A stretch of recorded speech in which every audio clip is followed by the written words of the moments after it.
Hello, testing, testing, testing, testing. Hello, hello, hello. Are we here? Are we here? We are. Hello. What's up? What's up, John and Multi and Brittany? Sorry I am late. I was figuring some stuff out. Talking to Eden. You can really just blame Eden. That's what I think you should do. Anytime I'm even remotely late. No crepe. What up? Hello. Periscope video game? No, Periscope the video, the behind the scenes for 52. Curious how the stream is gonna go. Short. I'll tell you that. It's gonna go short.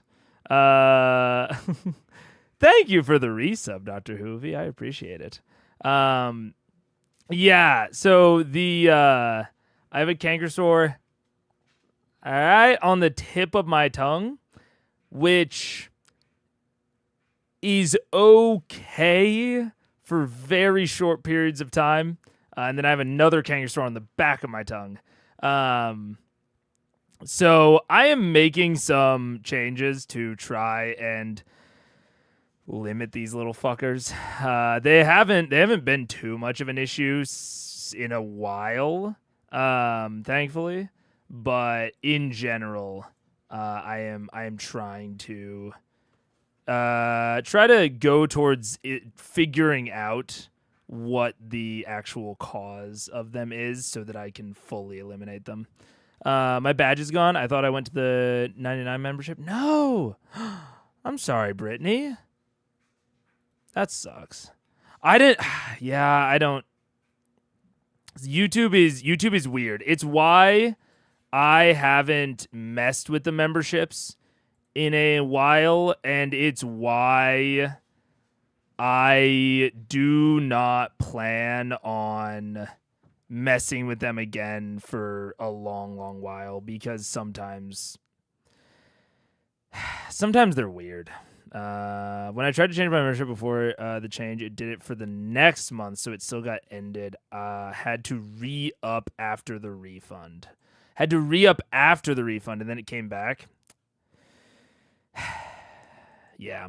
That's also why that's like part of the general reason that Beckliz. Oh yeah, Beckliz is there, yeah. Yeah, it's part of the general reason. I was like, I could either go to 0.99 and 5.99 and like start guaranteeing some things to some people. Oh hey, thank you, Abster. I appreciate it. Thank you. I could either do like 0.99 and 5.99 and make the 5.99 like guaranteed content this many times a week, whatever. Or I could go to 0.99, feel very confident of like, I will always keep the 0.99 there because everything is going to be optional in that tier of like, you know, sometimes there will be members only lives. Sometimes there will be members only longs, but I'm not, you know, doing any amount of guaranteeing essentially. So that is, I felt much more comfortable going that direction because then I can feel very confident that I'm going to keep it. That I'm going to keep it the way it is, you know. There's no, it's just the cheapest price. It's there. You can get emojis, you can get badges. Thank you to everyone who is re-upping, by the way. Eden, Tai, I incredibly appreciate it. Okay. Oh, and it looks like the badge progress is still there. Okay, that's good to know that the badge progress remains if you re-up. And before anyone else re-ups. Wait, don't do it yet. Because I think I have 5 more memberships for the month that I can gift for free. Kinda. It says 2 months. Oh, so it only remembered part of it. That does suck. But at least there's an amount that remained. Okay. There we go. Set Theshel Low, Cabium, ARO, Montana, Connie. Welcome. What up, Undead King? Oh my gosh, I haven't seen you in forever. What's up? How you doing? Hello. Good to see you again. Undead King is I think viewer number 1. if I remember correctly. They're at least within first 5. What's up? As someone who used to get oral ulcers all the time, my heart goes out to you. Yeah. And I used to think that it was like, okay, it is one of these like 5 things. But it is one of those 5 things. Like, that is true. But it is also a little bit more complicated than that, unfortunately. So I've been trying to work on it. I have some ideas for how I'm gonna do it, but yeah, it's like right now it's really tough. I was really debating if I was going to like essentially cancel CR for the full ep today at least, because it's like, you know, I'm fucking here, I'm interacting, I feel good, but I know with these it I might be able to keep it in check with pain meds, but from what I know of this episode, or not from what I know, but from what I expect of this episode, they're about to fight Umbrasyl. I don't want to break this one up, and it's a long one. Like the runtime is pretty long, and because it is Umbrasyl, I have a feeling I'm going to be pausing a lot. So I am I was not optimistic on not on not doing it. Honestly, I think breaking up the long episodes is better. Potentially. Right now my content strategy with Critical Role is don't break them up when possible. But it's definitely a debate. It is a work in progress on how I interact, especially if I have an issue like this, where it's like, I think I could go for like maybe an hour or 2. But like my based on the runtime and what I go for in terms of talking ratio, and especially thinking that this is going to be a relatively high talk episode, my prediction is that it would be like a 10 to 12 hour stream. And so it's like for an issue like this, where I think I'm going to last like 2 hours, maybe 3. I didn't think that I could easily and like reasonably break that up. And I was deciding all of this morning, because Cankersaurus seemed like they were getting better yesterday. And then didn't. So that sucks. But in good news, wait, you want to see something? Ooh, I made the little current song playing look a little bit nicer. It has like this nice like ridged outline.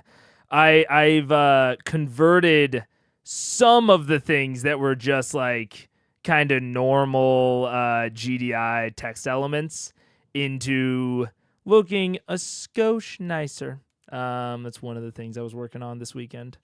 But been very busy. Good to catch stream again. Hell yeah, sick, Undead. I'm very glad to have you. Very nice. Yeah. So yeah, I think my plan was to just like kind of chill out, talk a little bit, you know, just kind of check in with everyone. I was thinking about doing the Periscope video, but again, all of this was very last minute in me deciding to do stream or to not do stream. That is the question. You know, assuming something is happening, probably not. They just released footage for Vox Machina season 3. Ooh. Wait, what? I don't know how that works. What? I don't. Oh, for Legend of Vox Machina. That makes way more sense. I was like, what do you mean? No, that made that's sick. That's cool. I'm curious what you will think of their strategies. Me too. I'm really excited to talk about it, which is why the canker sores are a problem. So I'm making some personal changes to hopefully reduce the potential risk factor that the canker sores present for future. But I'm so hyped for season 3. So many things I hope make the cut. Things Mega hasn't seen, of course. Yeah. I'm excited for to watch Legend at some point in the future. I don't know exactly when. I'm so hyped for season.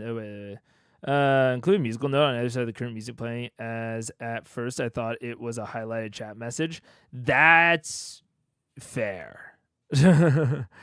I'm trying to think of how I would do that. Because I'm reading it directly from a text document that gets auto-updated. There has to be a way to do that, though. I can figure it out. There's gotta be a way. I can kind of think of a way to do it. I'll figure it out. My mom doesn't eat nuts to avoid cold sores. Yeah, that's the sort of thing. I'm gonna do no alcohol for a little bit, because alcohol doesn't normally cause them for me, but it can exacerbate them. I'm gonna avoid some foods, some certain types of foods, and I need to really at this point, it's so detrimental to my job now that I've been able to avoid figuring out what causes them, because in previous jobs, if I, couldn't talk a shitload one day, it wasn't the end of the world. So I didn't have to really narrow down what causes them. But now I honestly need to keep a food journal, figure it out. Do more self-diagnostic, because now, again, it's the content creator thing is really awesome. And it's challenging in some odd ways. I knew what to expect, I think largely. I've been around the internet enough to and watched enough creators go through the process to where I felt like I was prepared for most of the things, but I definitely wasn't prepared. And I think it's because I mostly watch longs, like pre-produced and post-produced content where, if they have canker sores, they just don't film that day.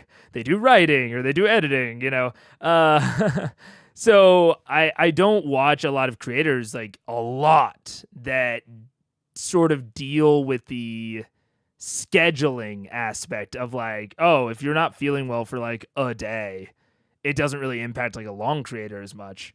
But if I'm not able to perform on the day, I can't stream that day, which really sucks. So I'm thinking more about treating my body like a temple and all that, for the pure reasoning of wanting to be able to be more consistent with streaming and be better at streaming. You could watch season 1 right now and it'd be no spoilers. Yeah, I think I'm gonna slot Legend between campaign 1 and campaign 2. I think, depending on if I figure out how to watch it. We'll see. Might have to. I have some ideas. I'll tell you this. I have a format that I've come up with for watching Legend of Vox Machina that I am good with, if that makes sense. I've found a format where it's that I think that would follow all the rules and that would be satisfying to me, and we're good. But it's not the most set. Like it is not. I don't love it. I think that there's a better format out there that I just haven't really figured out yet. So I don't even like want to talk about. Basically, I have a backup plan. I have like a plan B if I can't figure out plan A. So we're gonna be watching Legend somehow, but how is the main question. They made so many good choices on what to cut, what to include, and what to alter. Fuck yeah, that's awesome. And that's honestly, Daniel, the main thing I want to talk about with it. Like that. Wait, they do reorder. Oh, there it is. Okay. Oh, I have to change where that is. Oh no, the on-screen elements are on top of each other. No. Let's put that down there. That's another reason that you would have thought it was a chat highlight, is because the chat highlights normally go up there. But that's honestly the main way that I want to talk about Legend of Vox Machina, is in reference to like how it did or didn't improve on the source material. I think that would be really, really interesting. So I'm very, very excited for that. Even if there's no stream today, I have a lot of Vozzy ketchup on. True. Spicy food doesn't help either. Yeah. It's like spicy food, bananas, chocolate. It's anything relatively acidic is not good for them. And then I have some specific stuff because I have like certain allergies that also impact them. I'm glad. Like, to some degree, I'm glad, and to some degree, I kind of wish it. My dad, me and my dad are both allergic to chocolate, but we're not that allergic to it, to where we still can eat it. He breaks out in hives. He gets, like, hives, really bad acne. I do get acne, but I get, like, chest acne from eating chocolate. But I've also realized in the past few years that I also think that the chocolate makes my canker sores worse. So I almost kind of wish that I just like got more acne on my face and could fucking talk. That would honestly be my preferred. But what are you gonna do? I might just have to give up the stuff. Might just be what happens. At least your own boss. I got fired from a call center job for losing my voice. Oh yeah, you're absolutely right, Daniel Grace. I used to when I worked at the when I worked at an IT help desk. They didn't fire anyone for losing their voice, but people definitely, like, you had to be able to talk to customers, and there was someone who really consistently got sick. I think they had issues similar to mine, but a little bit worse, and so they would really frequently have to, like, drop shifts, and they didn't get fired, but they got passed over for several promotions, like several promotion cycles. They got passed over, which really sucks. But well, the cause is probably the herpes virus, and they do. Yeah, I have valacyclovir. Valacyclovir helps, but it is not. It is not as silver bullet as I would wish. It definitely helps, and I've been considering just taking valacyclovir every single day, which I don't really want to do. Like, I don't like just filling my body full of medication if I don't have to. But it's something I've considered, to just like really try to keep a hold of it. But you're only even supposed to take it during outbreaks. But yeah, it's tough. If you decide to insert Legend before the end of C1, yeah, I don't think I will. I think just to avoid any sort of complication, I think I'm going to insert Legends after C1 before C2. How about reacting to just like a season 1 trailer right now? Nah. I want to keep it all out there. All out somewhere in the future. My grandpa had gout, so he could only eat white chocolate. I don't know how gout affects that, but I do know that white chocolate affects me and my dad's, and my grandpa is also allergic, and my aunts. I don't know why I'm only saying me and my dad. My entire dad's side is all allergic to chocolate, and white chocolate is better than like red milk or dark, because it's the cocoa. It's that's the ultimate thing that we're allergic to. Technically, I didn't get fired for losing my voice. I got fired for being unable to meet goals that involve talking. Yeah. Which it's like, to an extent, I get. Like, if you can't do the thing that is your job, but it's I don't know. It sucks. You've seen the character art for Legends, though, right? Because if I remember, you've used it for a few thumbnails. Yeah. I honestly, I don't know what is fan art and what is Legends art. I have a pretty good idea of what it looks like, but I'm not like totally confirmed on it. But I did definitely use it for several thumbnails. At least I think. Like I said, I'm not entirely sure. But I do believe so. Also, thank you, Brittany, for re-upping into Emojis Are For Everyone. I appreciate it. So yeah, I think I kind of have a small thing that I wanted to talk about that didn't really fit within takeaway. So maybe we'll just have like a quick chat about Critical Role. We'll call it. And I know that the video is just called "Is Critical Role Scripted?" because I was going to watch the Periscope video. Should we just do that? I'm really debating. I'm debating if we should watch the Periscope video that I originally wanted to. So it's this one. It's I'll show it. There we go. So it's this one. It's Matthew Mercer 52 impromptu post game discussion. I wanted to test a format where I watch this off stream and then present about it on stream. But I feel like I'll have other opportunities to do that, and I should just watch this video. Honestly, there is maybe another discussion I want to have, and maybe we will have it. That other discussion, depending on how the tongue is feeling. The meds are already starting to wear off. I can feel them. So we will see. Let's see. Chat. Kerching right there. There we go. This might be the only time someone has said, "Let's talk about X," and it wasn't clickbait. What? Like, let's talk about like if Critical Role is scripted. Yeah. I mean, I assume that is literally what this is. What this video is entirely about is like Matt being like, "Did we fucking script that?"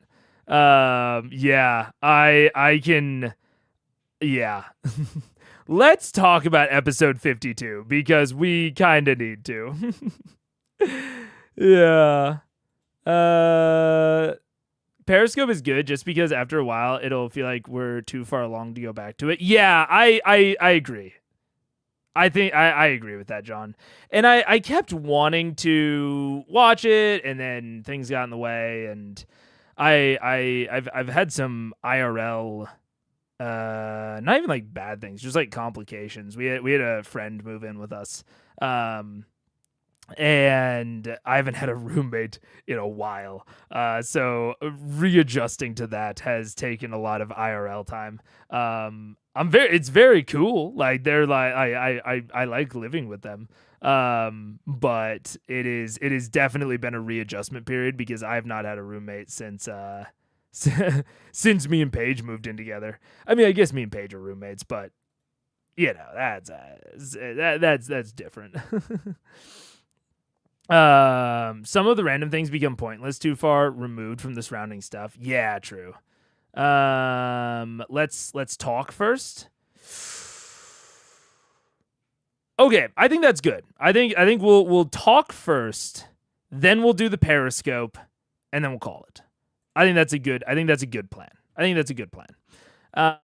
Okay, so the thing that I wanted to talk about, and this is sort of, it's how exactly do I phrase it? It is something that I am reflecting on, because I am not entirely sure how I feel about it or what I think the takeaway should be. So this is something that I've been reflecting on throughout honestly, kind of relatively throughout the Chroma Conclave arc. And oh wait, is the music not on? Because I can see that the music thinks that it's playing. Oh, that's right, it's not. Because I was having trouble with the music playing. There we go. That's all right. Yeah, I've been comparing the Chroma Conclave arc to the. Oh gosh. Okay, I cannot listen to the music. Do you guys think that the music? Do you like it more with or without the music? Because I could just play it to you guys and just like have it like going in the background for y'all. But it is hard for me to think while I'm listening to that music. But I'm gonna mute it for now. Without. Okay, that's fine. If anyone really wants the music, feel free to ask for it, and I will turn it back on for y'all only. But something I've been thinking about, comparing Chroma Conclave to Briarwood especially, but even to the Underdark. At the beginning of the Chroma Conclave arc, I was thinking, I was talking a lot about timers, pressures, pushing your players forward. And now I've sort of stopped talking about that, because I think to a large degree, I don't think there's much use in talking about it anymore, because Matt's just not going to do it. So it's like it's not really like a useful thing to talk about anymore. You know, I've kind of made the point. But I was thinking especially about the vestiges conversation that we had last stream about like how does the party know when they can pursue their goal? You know what I'm saying? Like with to compare to the Briarwoods, the party knew pretty early on in the Briarwood arc that killing Lord and Lady Briarwood was the goal, right? And they reiterate that multiple times throughout the Briarwood arc. Killing the Briarwoods is the goal. Rescuing Whitestone is secondary. They're going to help Percy get vengeance. Percy also cares deeply about Whitestone, but their ultimate goal is killing the Briarwoods. And they also know, separately from that goal, they know really early on that they can kill the Briarwoods. Like, if they can isolate the Briarwoods and make it just the two Briarwoods versus the party, they are fairly confident that they can do that, because they have this confrontation in Amon, right? So they know what they need to do to win. They need to isolate the Briarwoods. So they need to, not engage the Briarwoods in public, not with their army, not where their generals might be able to interfere. So they take out the generals first so that the generals can't interfere. They start the revolution to distract the entire army, and then they go in and, not 1v1, but like party versus Briarwoods. And that's kind of the order of operations, right? They're a little bit more directed. They have a little bit better idea of like what they need to do. And there's something really interesting that I've been thinking about on the surface, Matt's done the same thing with the Chroma Conclave, but to a lesser degree, but kind of behind the scenes, off the surface, a little bit deeper. I don't know if he has, because I've been thinking about the vestiges a lot, and we had the conversation last stream. Yeah, exactly, Daniel. Yeah, that's precisely. They didn't even really know all of what they knew later. And the Briarwoods still ran away, so they had confidence that if they could again get it into like that mono kind of atmosphere, that they could win. And so that was all of their goals throughout the Briarwood arc was we need to get the Briarwoods alone because then we will win, which is very fair. And like, that's what ended up happening. So it was like it was both a good goal and it was very, the method of obtaining their goal was also pretty clear. It's sort of like Lord of the Rings of the goal is clear, just like kill the Briarwoods is clear, throw the ring into Mordor. Both very clear goals. And I would say that Chroma Conclave has the same thing. Kill the Chroma Conclave. Kill all the dragons. The method for the Briarwood arc was isolate the Briarwoods. If we can isolate the Briarwoods, we will win. Cool. Method's very clear. The method for Lord of the Rings. How do we throw the ring into Mordor? We get to Mordor. That is the method. The method is very clear. How you achieve the method is, the interesting part. And that was the interesting part in the Briarwoods is, okay, we know that we need to isolate the Briarwoods. How are we going to do that? The Chroma Conclave one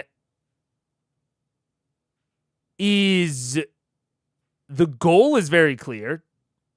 Kill all the dragons.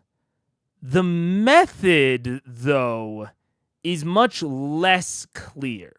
Like Matt has given, and we talked about it last episode, Matt has given a lot of signaling that it is allies and the vestiges, right? But most of Vox Machina's allies are not, at least ostensibly, insanely more powerful than the party, right? They have not shown to be like on some different level of power compared to Vox Machina, to where it is reasonable to think that they might tip the scale of a combat. And Matt started out the entire arc by showing us just how big the gap is between the party and even one dragon, right, with Vorugal. And then made it clear that like Thordak is intensely more powerful, right? So there's this but then so none of their allies are again ostensibly that much more powerful. And then they get the vestiges, and the vestiges are good magic items, but they're like rares. Maybe Myth Carver is very rare. Maybe. Especially given that like, its effect could stack with like Bane. Like maybe you could argue that Myth Carver is very rare. But I think that they're good, but they're not legendary. They're not artifacts.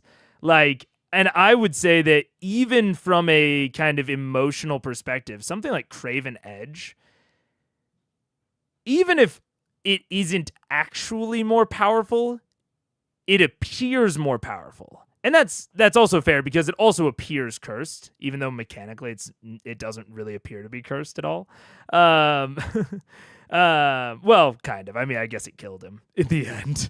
I guess that's the curse. But, none of the vestiges have that crazy, shiny, splashy power.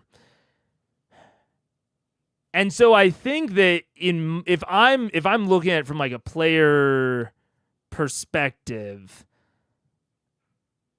my instincts as a player would be, okay, Matt has told us that we need all of our allies. So we need to gather all of our allies. He's told us that we need these vestiges. Because there's no vestige that's like, I'm going to make a reference.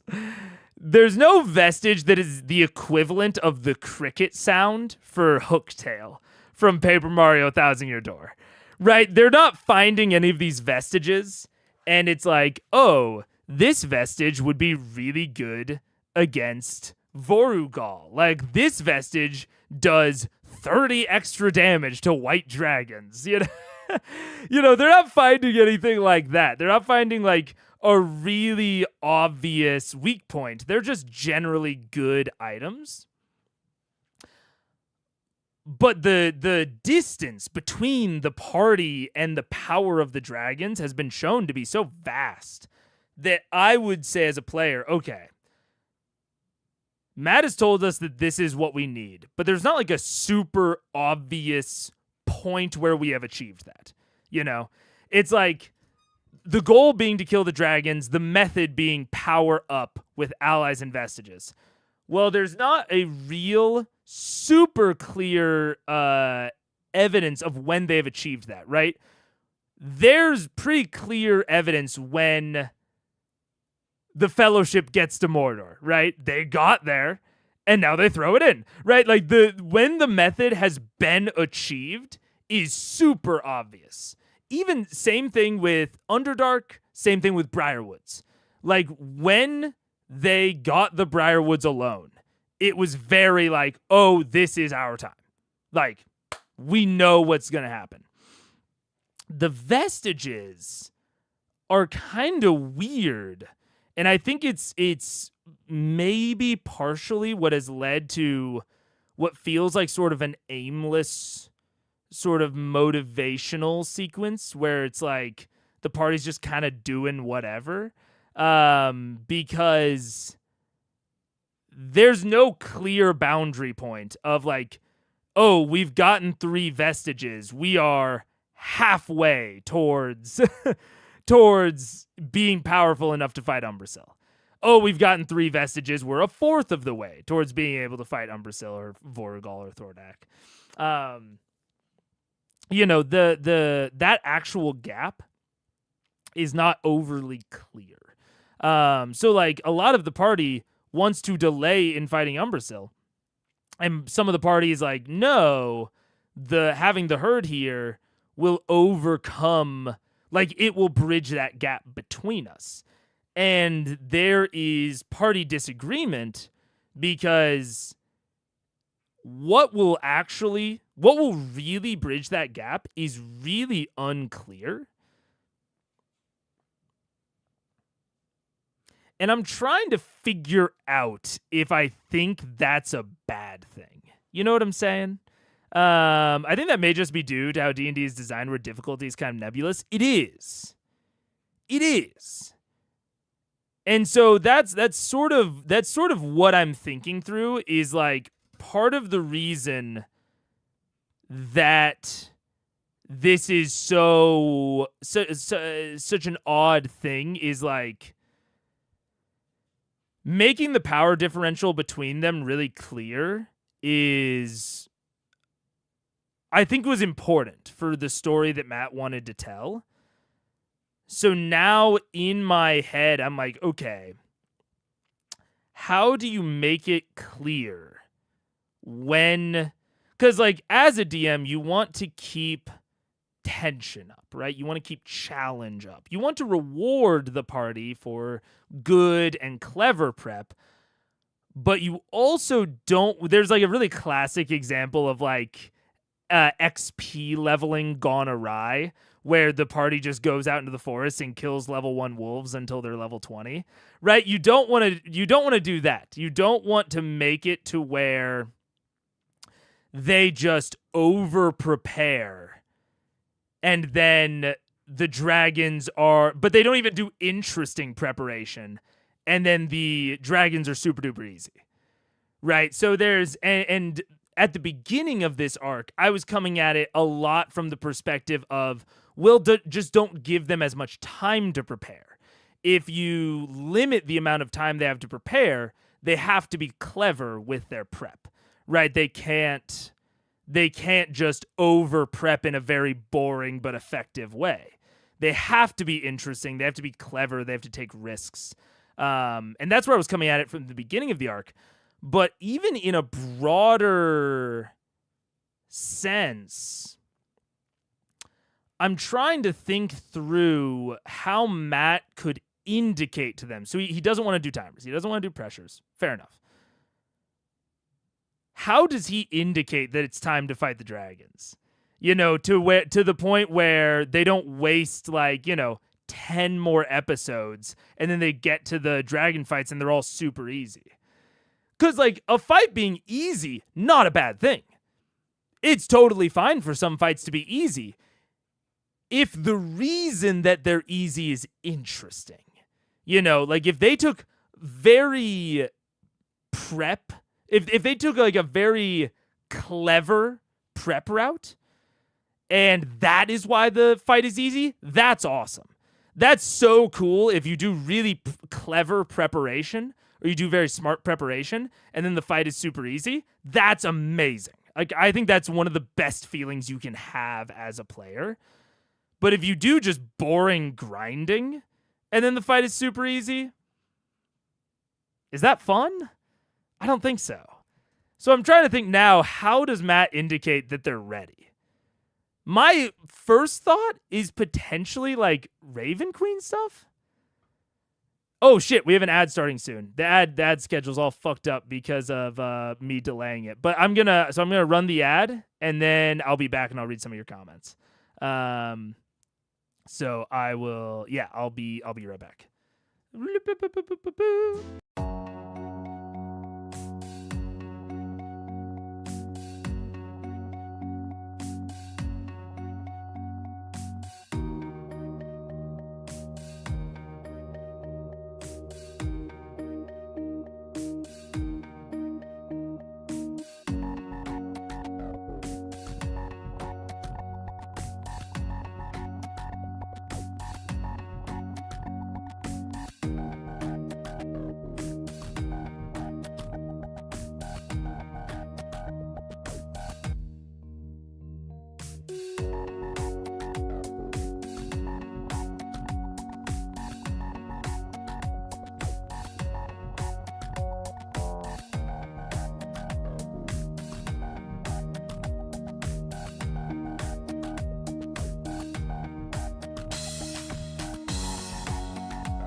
Hello, hello, hello. What's up? Ad is still in progress. We got like 20 more seconds.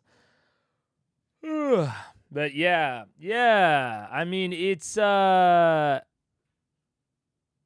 so that's actually Dr. Hoovy, you do hit on something that I did think about. They have the Raven Queen now. Like they have the Raven Queen now. She could just tell them when it's time, but they don't even, if that's what they're essentially waiting on, they don't know that they're waiting on it. So I don't know. I think in general that could work, but I don't know if it works, right now, right here. They also have a cleric. They do also have a cleric. Yeah, that's true. Matt does seem that he's fine with having VM determine the dragon fights orders and if when they get vestiges and how many. It definitely does. But it's interesting, right? Because Matt has made it abundantly clear that at the beginning of this, they were not ready to take on the dragons. And this is why, like, I think in a lot of, maybe more traditional stories, traditional media, there's kind of two solutions to this. Of you make one of the vestiges, doesn't matter which one, ultimately, the MacGuffin, right? The MacGuffin is a very classic answer to this of you give them one extremely powerful artifact, and then once they have the artifact, they're like, oh, now we can win. Alternatively, you go, I referenced Paper Mario earlier, you go the Paper Mario route, the kind of, or even to an extent like the vampire route of the bosses have an explicit weakness, but that weakness is a secret. So, whatever Vorugal's specific brand of weaknesses, that is eldritch knowledge that they have to go on a quest. They have to get an old tome that tells them what it is. And then they can employ that secret during the fight. That's kind of the two traditional ways I think that you engage with an enemy that is monumentally more powerful than the protagonist. But it doesn't have to be, and those are and both of those are kind of cliches. A demon's true name, exactly. Yeah. A demon's true name is absolutely the way to think about it. But I don't think like those are the only two ways. Like I absolutely respect Matt not wanting to do either of those things. The question is just, how do you signal to them? Because, like, especially if they're going on all of these adventures for these vestiges, in order to take on this, like, kind of big, overarching enemy of these dragons, how do you signal when it's time? Because he definitely does seem like he is very down for them to fight them whenever, however. But you don't want to have this big overarching villain and then have them be, by the time that the party decides that they're ready, the villains they're so over leveled that the villains are boring. Like if they'd gotten there and the Briarwoods just rolled over and like they weren't a hard fight, that would have been lame. So it's very interesting, and I don't know exactly what the solution is. That's why I said it's a discussion thing of, do you just trust the players to not waste a bunch of time? And like do you just trust them to not do the boring thing and potentially like ruin the fights for themselves?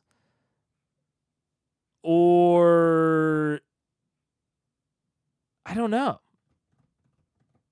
Because that sort of seems like what Matt's instincts are, is like, I don't need to push them with timers. I don't need to like make it clear when they're powerful enough because they'll just catch the vibe, I guess. And they'll just know, and then they'll go and fight. And to be fair, they are now fighting Umbrasyl. The other thing that I have considered is the way that Matt might handle it is that there are bespoke and situational buffs that they can gain. So maybe the overall idea is, because, you know, from the beginning, it's been Vestiges and allies, right? And now they have the Herd, allies. So I wonder if the Vestiges are kind of, I don't want to say busy work, but I kind of wonder if the Vestiges are just drivers, like they are motivational sticks, or they're little Scooby snacks, right? The Vestiges are Scooby snacks, and along the path of acquiring the Vestiges, they will find out about situational allies that if they use those situational allies, they'll only last for, say, one dragon. You know, the Herd's not going to join them for all of the other dragons, I assume. So you have the Herd join you for Umbrasyl, and then they go to whatever city Rayshawn is ruling, and there's maybe instead of, you know, an entire faction, it's like one old wizard in a tower. And you convince them to help, and so then you can take on Rayshawn.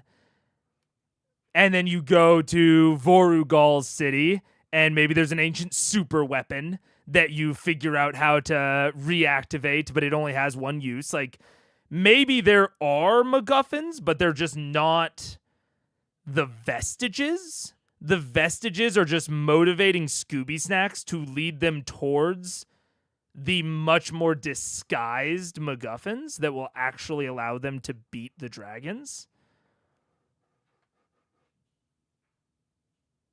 I could see that. I don't know. And obviously, y'all know how it goes down. So it's harder for you to, you know, talk about it in depth. But that's kind of what I'm thinking through here is like, yeah, I don't know. How do I convince them to fight the dragon while it's still interesting? I think that's the really big question on my mind is how do I get them to do it while it's still interesting? Yeah, I don't know. Tone was as vague as possible. The openness of CC might indicate why I adore C2 so much, but that's as concrete as I feel comfortable. Yeah, fair enough.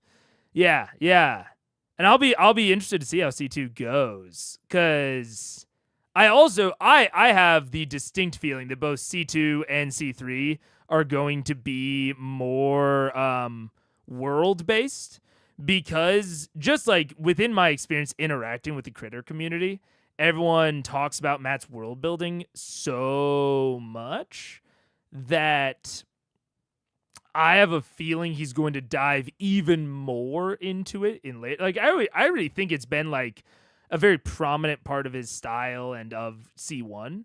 But I predict that he will go even further into it in C2, which a focus on more world building often leads to a more open world kind of style. Not always, but I think often it does. What up, Maninius?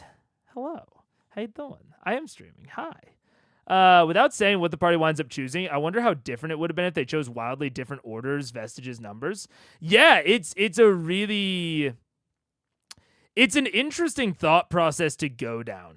Especially like if you are in Matt's position and you set up all of these different options where they can choose all of these different things, I think interrogating for yourself, number one, why did they choose what they chose? I think that's incredibly important to know. Like if you offer the party this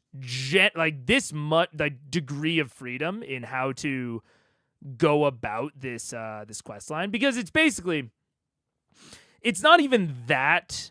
It's truly not even that different from the Briarwoods, where the Briarwoods were there, and then they had all of the sub-nobles, right? With Chroma Conclave, we have Thordak and all of the sub-dragons.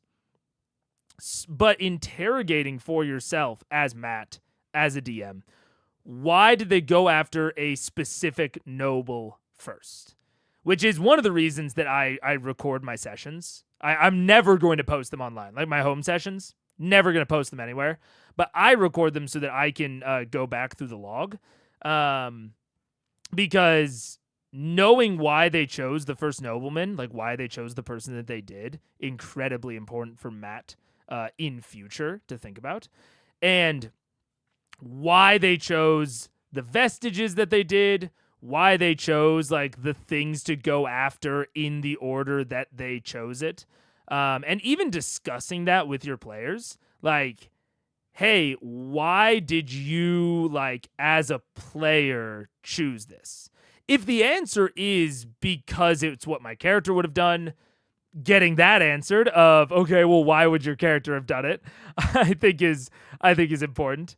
But it's yeah, going down that thought process of like what the situation could have looked like if they'd done a different order is very important to interrogate for yourself, especially if you're really into running this kind of open world sandbox style experience.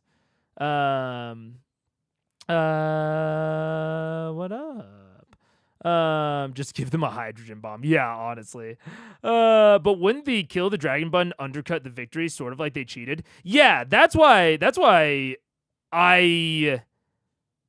I think that I understand the hesitancy against MacGuffin type activities. And plot contrivances. Like Hooktail is one of my least favorite villains to fight in Paper Mario for the exact reason that he has a here you go, kill me button. So I don't like those sorts of things either. I don't like those sorts of things at all. So I really understand a hesitancy towards using them. So that's why I'm thinking through how this is constructed and like how you get your players there. Because even if I just like read into the tones of like you need vestiges and allies, at this point, even if I fully believed that, I wasn't even thinking about the power of the vestiges, I would still assume that everyone needs to have a vestige before we can fight someone like Vorugal. But they are now considering fighting Umbrasyl. So there is an argument to be made, kind of the line that I was going down earlier, that the herd is theoretically the MacGuffin, right? It is the power spike that allows them to fight Umbrasyl, right? It is essentially a kill the dragon button, but they had to work for it, and it's dressed up in very different aesthetics. To the point where it doesn't feel like that's what it is. Maybe. I don't know. I'm very uncertain on all of this. That's why I was going to include it in a takeaway, but even like as a takeaway, it didn't really feel right because I truly don't know the best way to handle this. I've never run an arc with this sort of overwhelming power dynamic where there wasn't a clear path forward. Like the closest I've run is a Lich with the phylactery. So essentially, Harry Potter, right? It is similar in sort of construction of there's an overwhelming villain that you have no chance of beating, but you go around and you collect, pieces of the soul, pieces of the phylactery, whatever, and then you put it together. And now you can take on the villain. That's the closest I've ever come to running a overwhelming power differential type of villain. Most of my other villains have not been that different. Or if they were, it was because of like specific circumstances. So like, you know, the villain is being buffed and you somehow take away their buff, which is the Lich, essentially.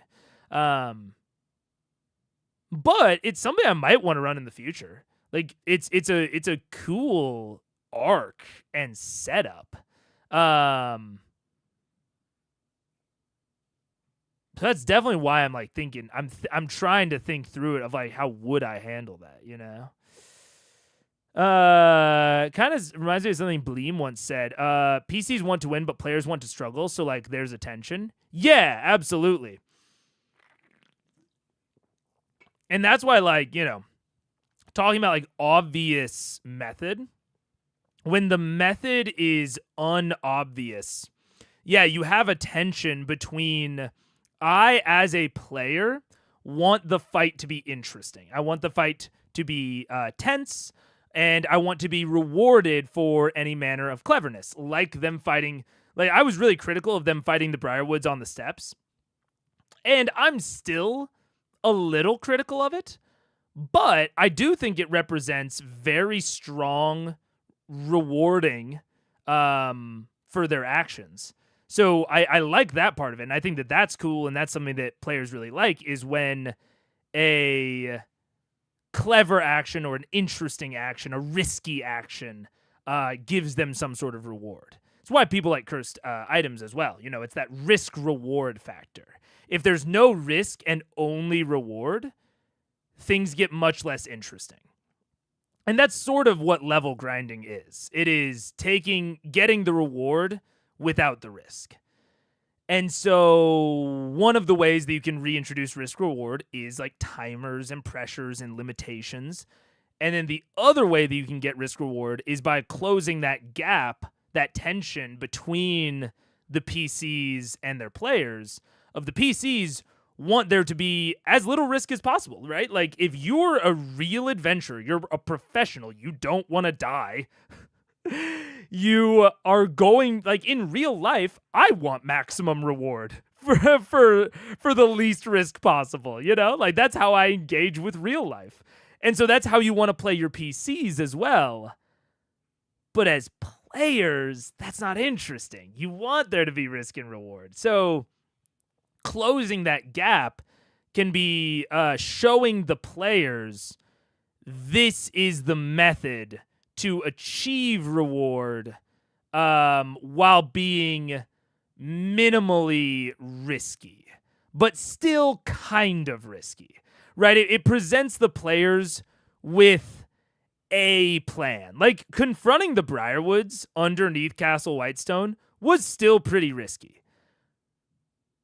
but it was not risky enough that players couldn't justify it to their characters, right? The players can justify it to their characters by saying, hey, character, them talking to each other, hey, character, this could always get worse. So we have a solution right now. We have a method that is not that risky. Same thing with Kavarn, of like, okay, we have Kima's going, and like we might as well go after Kavarn now while we have Kima, while we have this paladin, take it out now before things get worse. But there's no evidence that the Chroma Conclave is going to get worse.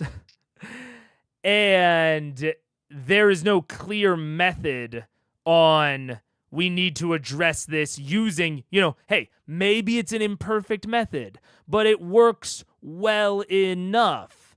And so that player and character tension can be removed because the players know, ooh, it's a little risky, but it just might work. Whereas the characters can say, okay, you know, it's a calculated risk. It's calculated risk. We're going to do this risky thing now to mitigate the risk of it getting worse later, right? You can sort of marry up your players and your characters through that. But that, at least to my eyes, that doesn't really exist right now with the Chroma Conclave arc. There's no evidence to my eyes to remove that tension. And I think to a degree, Matt might just trust his players to do the more interesting thing and then justify it in character.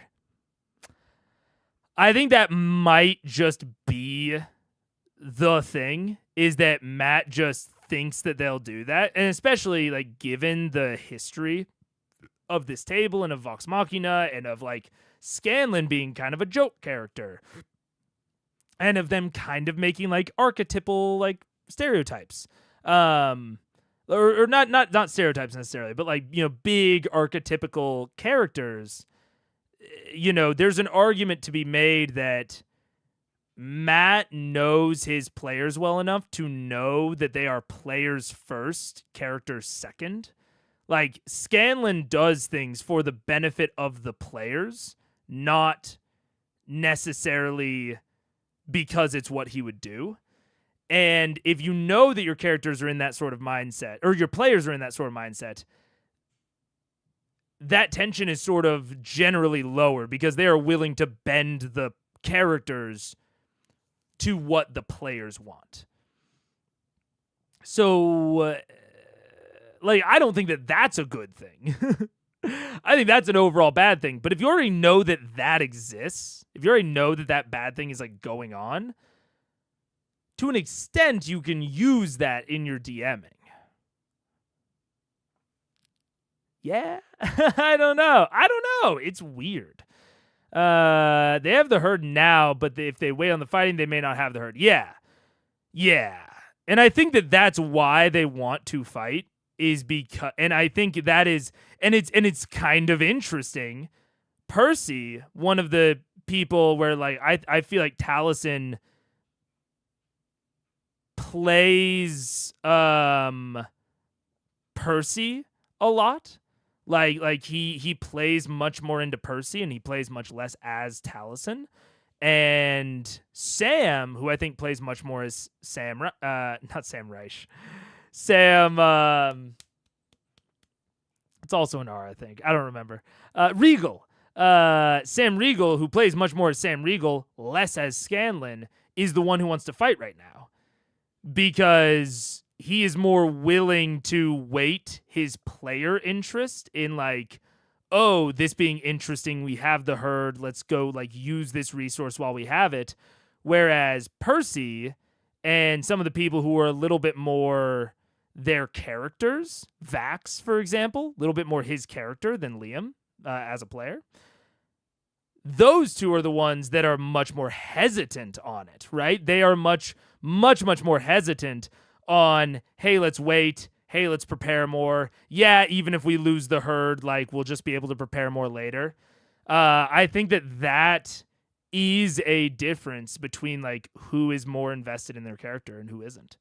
Maybe not invested in their character, but is playing more to their character. The Bleem monologue is so good. Every Bleem monologue is so good. I agree. We really have to hold our tongue. Yeah. It's tough. There are things I could say, but I can neither confirm nor deny your assertions. Yeah, I know. It's something that I wanted to put out there, but I know that we won't be able to have, like, a super in-depth conversation about it probably for a while. But it's definitely something that has, like, been really on my mind the last, like, few episodes. Might be misremembering, but didn't they basically just hit the nobles in whatever order they stumbled upon them, mostly?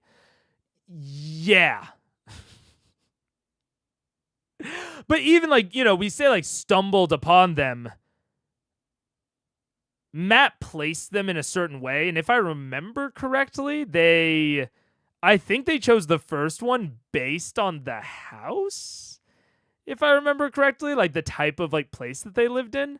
I think it was relatively random. I don't think that they really targeted specific people, but they did use some discerning logic. I just don't remember off the top of my head what it was. So you want a MacGuffin that allows you to survive the fight, not an insta-kill. The mirrored shield to your Medusa. To an extent, I think that can be a way to make the MacGuffin trope a little bit more palatable. I definitely think that can be a way to address it and to kind of play with it. I don't think that's like a hard rule, and I also think like MacGuffins can absolutely just like work. Like the One Ring just works. It's probably the prototypical MacGuffin, but it absolutely works. So like MacGuffins aren't a bad thing, and especially like Star Wars, Lord of the Rings, like those are what I would call Golden Fleece movies, and I would call that because someone else called it that first. I don't want to make it sound like I'm inventing this this way of thinking about it. I'm currently reading Save the Cat by Blake Schneider. Very good. It's about it's about screenplay writing, like movies, but it applies to a lot of storytelling, I think. And like Lord of the Rings, Star Wars, those are Golden Fleece movies. They are about the journey, right? It's not about actually getting to the goal. It is about how the journey changes the characters, right? That's kind of a Golden Fleece. So in that case, the One Ring doesn't matter. Defeating Sauron really doesn't even matter. It's a backdrop for the journey of how they will do that. Same thing with Star Wars. Like, they ultimately have the Death Star plans that are essentially a MacGuffin. And, you know, it's not like they have like these crazy power-up moments. It's just that the journey affects the main characters in such a way that they then, you know, end the journey with the final fight.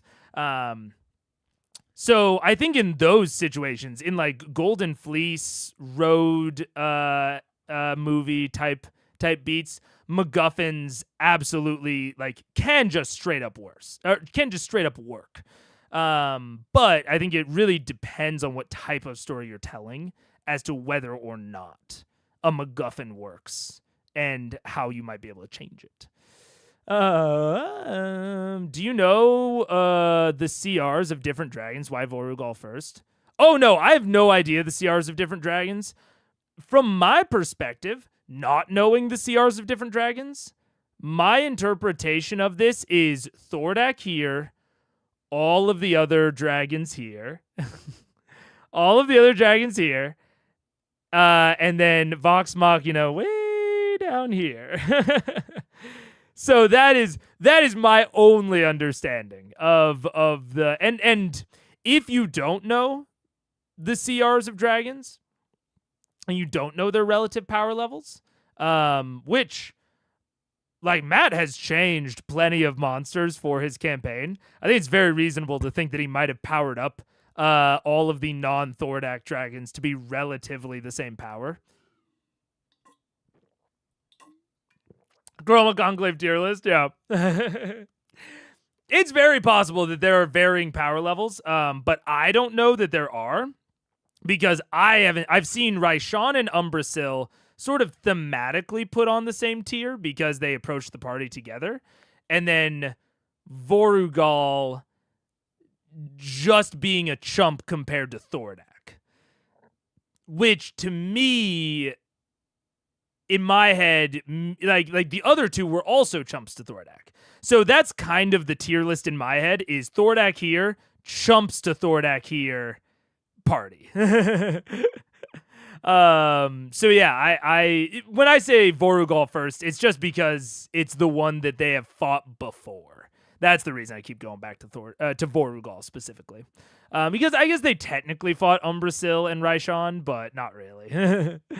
I imagine it's because they already fought two, so they're vaguely familiar with white dragons. Also, they are vaguely familiar with white dragons. That is true. They have fought Skysunder and Rhymefang. So that is very accurate. I don't remember if Matt told her anything specific, but Vex is basically a dragon expert. Yeah, that is very true. And it's interesting that Vex has never really asked if there's like a difference in power between the dragons. But you're absolutely right, Daniel. That's a really good conceit. If you, as a party, wanted to essentially have Matt tell you the order, Vex probably would know. And then if you're Matt, you might slip in. If she asked and you have changed the stat blocks, you might slip in a little bit of like, oh, well, these are like how it generally works, but like the Chroma Conclave seemed a little bit different. Like you can throw a little bit of doubt on it still as Matt. But I absolutely think that Vex absolutely could know that sort of thing. I think he also knows, because they have improv experience, that they know how to keep a story moving themselves without him having to push. Yeah, I fully agree that they can keep the story moving. The problem is, part of what makes a climax within a narrative is a level of risk associated with it. It's a level of uncertainty as to what's going to happen.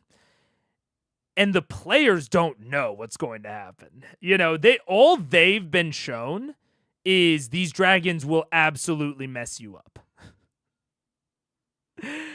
And so even if, as actors, they want to keep the story moving, they want to fight the dragons as soon as possible, they don't know when that's going to be reasonable. And Matt has shown repeatedly that he's down to kill them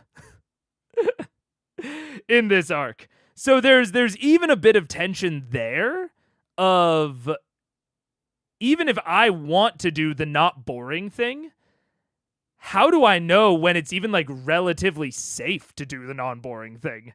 Like, because I know that you'll kill me if I do something wrong.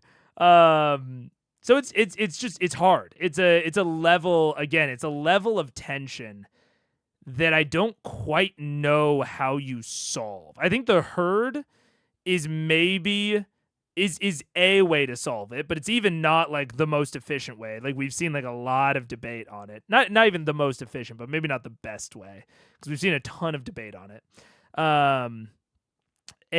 But I'm curious if we see the other two dragons, like if we see Raishan and Vorugal have some sort of conceit nearby similar to the herd that makes them more approachable, then I will kind of know that that's what Matt's doing and that's what he's been going after. But I don't know if that's what he's doing. I wouldn't think so if I wasn't going down this thought process. So I don't know. Yeah. Sam gets most of the credit for improv, but all CR folks are between good and god tier for improv. Yeah, absolutely. The problem is that they just don't have all the information. So it's like, when you're doing a full-on improv show, all of the people participating in the show have at least the majority of the information. You know, like you might have like an individual actor might have some plans that they, you know, can't outwardly communicate, and that the other people just have to go along with. But for the most part, all of the participants have pretty equal information about what's going to happen and what is happening. Whereas Matt has way more information about like how powerful are these dragons actually. Because an enemy can seem much more powerful than you, really depending on how the DM chooses to narrate it. Like, we don't really know how powerful Vorugal is. It could be that they got him within fucking 10 health. Like, like we have no idea. Vorugal could have been a fucking splinter away from dying. But if Matt chooses not to narrate that, we would never know, and the players would never know. He also could have only lost like 1/10 of his health. So the access to information is so lopsided that even if you're incredibly skilled at improv, it is hard for you to directly know, hey, it's time for us to push this forward. It's time to push the button on this, you know? So yeah, it's interesting. Yeah. Anyways, so yeah, I think yeah, we've kind of put it all out there. I think as much as we can without you guys getting into you know, spoiler territory. So I don't want to go too much further, but yeah, it's very on my mind. very on my mind, because it's become clear to me that Matt has no interest in doing what I would do to solve the situation. But I also don't expect him to not solve it. Like, I expect for these dragon fights to be cool, because, like, I have developed that level of, like, a degree of trust in, like, Matt's ability. So I expect that these dragon fights are gonna be cool, and that they're probably not going to TPK, because we have a lot of episodes left. And I also don't think that the party is going to waste a bunch of time. And so I don't know what's going to happen. Like, we've left the realm of what I would do to solve the problems that are in front of me, like the problems that I perceive with this arc. But I also have a lot of faith that the problems will be resolved. And I can only hypothesize on how that will happen. But with that, let's watch this post-game periscope. This post-game periscope stuff. And then probably call it. And I am both sad. Oh yeah, my talking budget's already so far over. Although I don't even think that's what I put in for this budget. Wait, let me check something really quick. Just before we go too far. Give me one moment. What are the variables? See, that's wrong. Why isn't that getting updated? Oh well, that's fine. So yeah. I don't know. I'm really interested in what is going to happen, what could possibly happen, and I just don't know what it's going to be. But yeah, so I think we're gonna watch this and then probably call it, because yeah, I feel my tongue swelling up. It's not even hurting that much more, but it is becoming more and more difficult to not slur my words. You've taken your first steps into a larger world. How do you know they won't DPK and just play new characters? I don't know that they won't. But that does not seem like their general beat. Like, I don't know that they won't, but something in my jellies just makes me think that that is unlikely. I don't know exactly why, but I don't anticipate it happening. We'll see. I could just be open to being wrong about that. It's super duper possible, but yeah, I really, I don't know. Something about me just says that's not it. That's not gonna happen. It'd be really funny if they TPK'd and started up a new game but keep calling it C1 to not spoil people. That would be hilarious, but everything in my jelly says that they won't. I love the production quality of this Periscope already. You can tell they were at the heads of multi-million-dollar company. Yeah. I don't even know what Periscope is. Is it like Vine?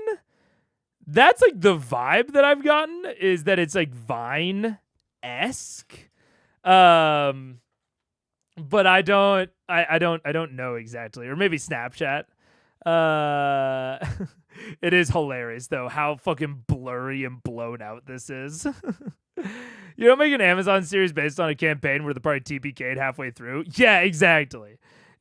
Or at least if you do, you call it something different once it transitions, because it wouldn't be the Legend of Vox Machina anymore, you know? So it's yeah, like I could fully believe that the party TPKs at the end of the entire campaign. I could fully believe that's how C1 ends, is a full party wipe. I could absolutely believe that, but randomly, like halfway through the campaign. I don't know about that. Okay. Let's do it. I'm gonna set it like 1.25 just to get through it a little bit faster. Let's see. Oh, it's muted. It's muted. Thing.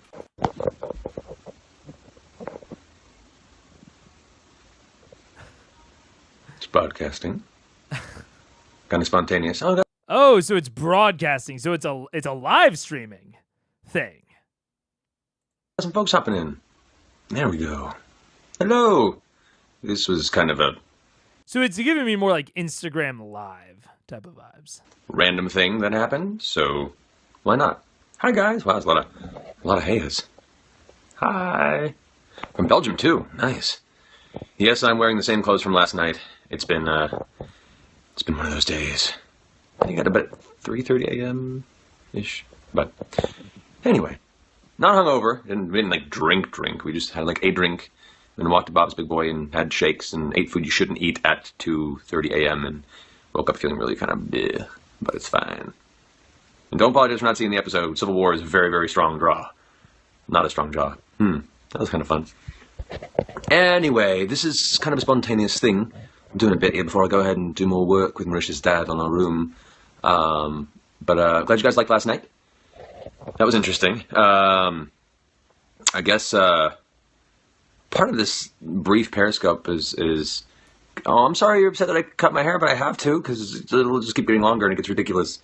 It'll grow back, which is nice, and has to go shorter before it can get longer again. So sorry, the mane will return, I'm sure, in time.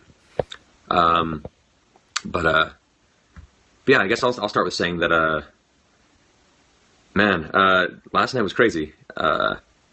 Major. Okay, wait. I'm gonna change some things really fast. I reorganized my monitors a tad, and it is disorienting to me because I have OBS on the wrong monitor. So is it this one? No, it's not. Wait, yes it is. It's just only half there for some reason. What the heck? Why is that there?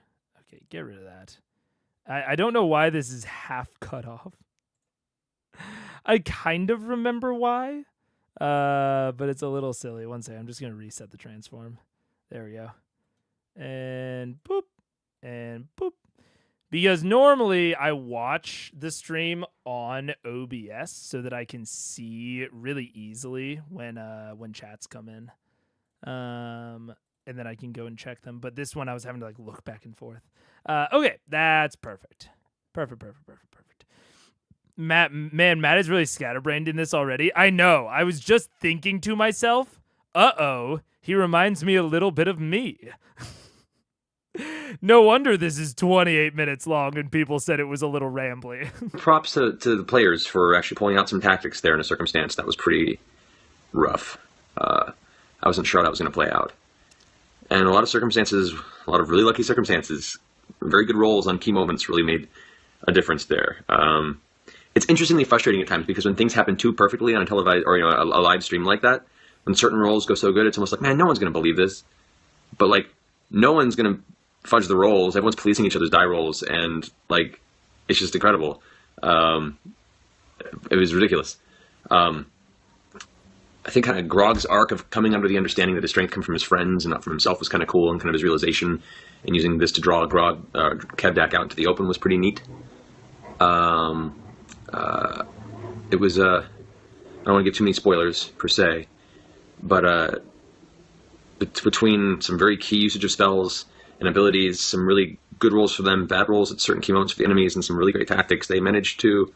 Why was Fireball halved on Kevdak? Because Kevdak is a totem of the bear barbarian, in which case they actually reduce all damage they take by half except for psychic, which is nasty for tank barbarians.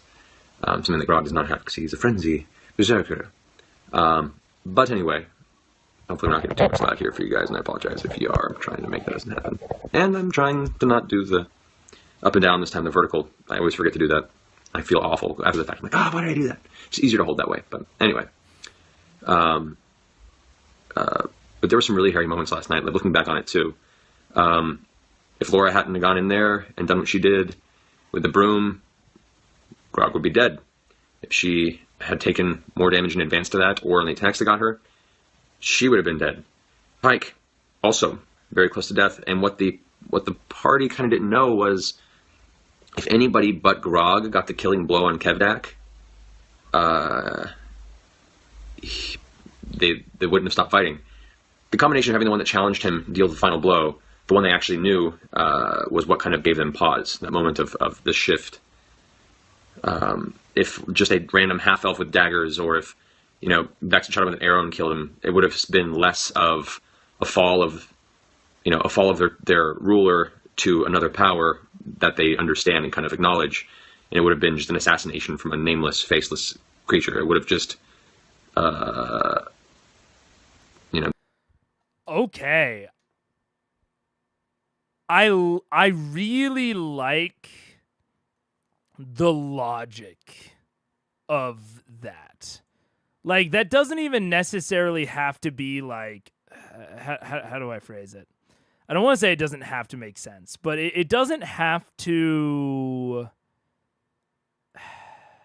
How do I phrase it? It doesn't have to be insanely obvious. And I think a lot of the times when we talk about, kind of more complex targeting, when people retreat or not, it is normally from the perspective of, the default is they will keep fighting. What are the conditions? What are the triggers under which they retreat? And I think that you can look at what Matt is saying through that lens as well, but I do think that from a deeper perspective, to me at least, it seems like Matt has thought about both angles of... I don't even know if he thought through the fact that Grog had to get the killing blow, because to me, it sounds like he thought through not only why would they possibly stop fighting, but more, why would they keep fighting? Which, again,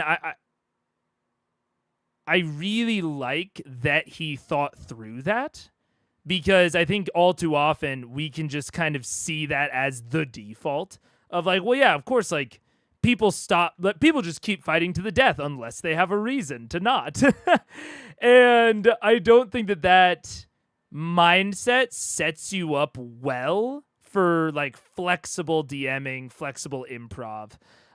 Whereas I don't even know if Matt thought through that, Grog should get the final blow, and if that happens, then they'll stop fighting. I don't know if he thought through all of that. I could see him having thought through it because it was kind of the culmination of Grog's arc.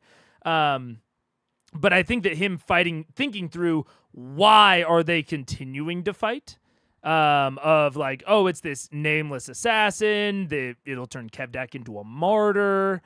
Like, I think that is a really good thought process for a DM, especially for such like an impactful fight, where you have, I don't want to say the luxury, but like you can spend more time thinking about it. Like, this was a super important, super impactful fight.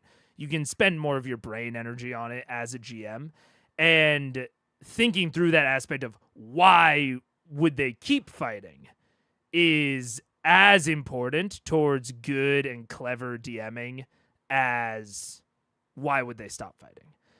So I like that a lot. And I think that even to a degree, even if Matt didn't think about the whole like Grog killing blow thing, I think there's a solid chance that with having thought about why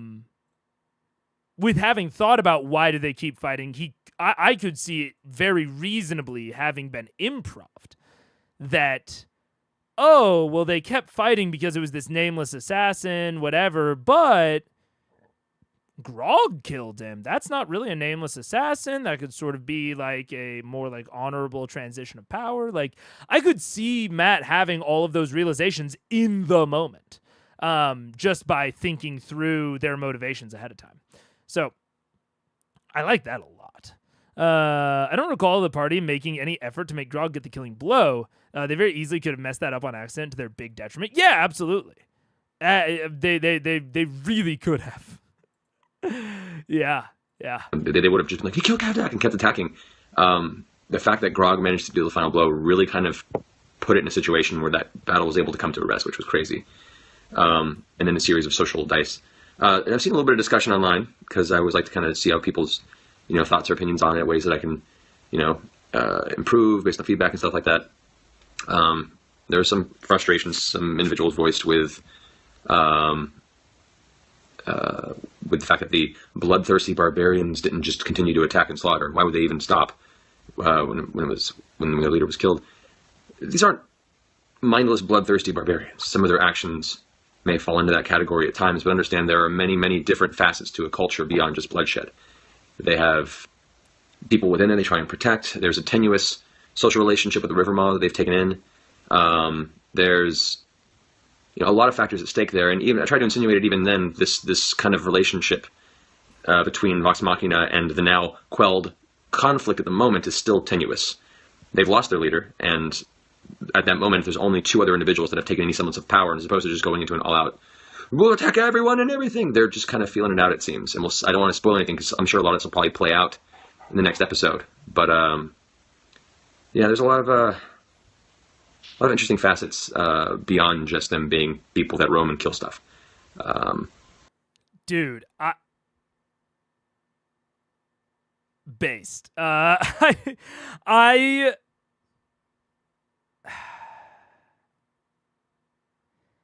This is one of my frustrations with, and maybe I'm reading it wrong, but this is one of my frustrations with social media discussion.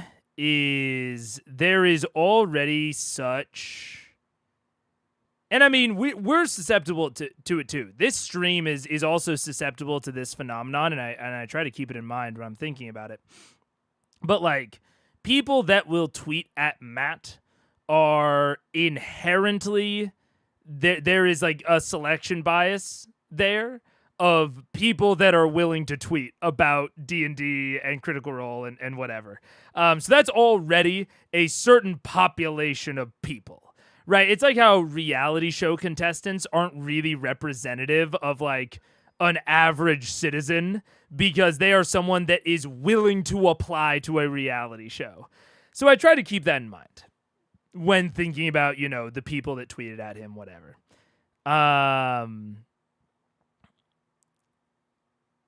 But I have never,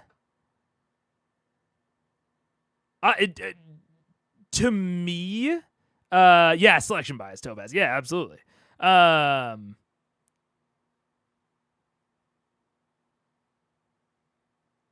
To me, it is more often more contrived to have sentient beings throw their life away and have basically no sense of self-preservation. That is the unrealistic, contrived thing that I see way more often than, whoa, these people gave up fighting. And I understand why people might be a little bit more skeptical of it in this instance in particular, because, it is a situation where so many people were so close to death. So it's there's an undercurrent there of scripted.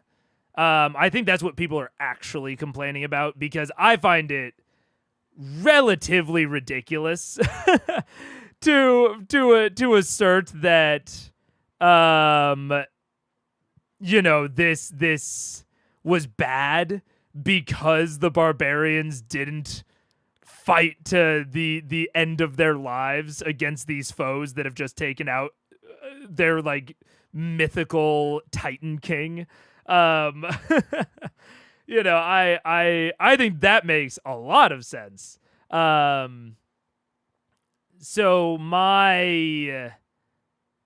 but I have to remember that with the selection bias of it, the people that are going to tweet at Matt, I think, are the people that are thinking about the show a lot more. They are going to be naturally more critical, both ways. Like they're going to a degree, I think they're going to kind of fall into two extremes where like they feel such high and heavy emotion about it that they are either going to like mindlessly defend Matt or mindlessly critique Matt, or even not mindlessly, but like they need much less of a reason to defend or to attack, just because of the selection bias of them already feeling strongly enough to tweet at him in the first place. You're going to tell me that next that wrestling is scripted and wrestlers are not normal, regular people just like you and me. What? I love wrestling. But yeah, so but I like the way that Matt is explaining it. Especially if, people have never been introduced to that concept before of like this like complex, more complex tensions than maybe archetypes or stereotypes. I really like it. Many of us here that have already seen C1 are already a weird sort of willing to watch you, seemingly a random guy, watch C1 for the first time. We are not average CR fans. Yeah, I think that you guys are very... I don't think that you are the same type of CR fans that are like tweeting at Matt, but you're also probably not the actual average CR fan. You know what I'm saying? You're a different subset of people, and that will like lead into other potential biases. But that's also not to say that you cannot overcome those biases. Like I don't think that those biases like fundamentally cloud judgment and there's not like a way past them. They're just something that has to be like kept in mind. So I can also see like a lot of, that was about I possible bias and like the type of person that would tweet at Matt, but it's also very possible that the people here have never been introduced to a more complex faction system. Like they see Barbarian, they think they know what Barbarian does. Like they do not think of Barbarian as being able to be more complex than the thing that they think of it as. So there's also that aspect of like, yes, the selection bias might be there and it might be a loud minority, whatever. But to an extent, it might also just be people that have never experienced or considered that you might have more complex factions of these sorts of things. Excuse me.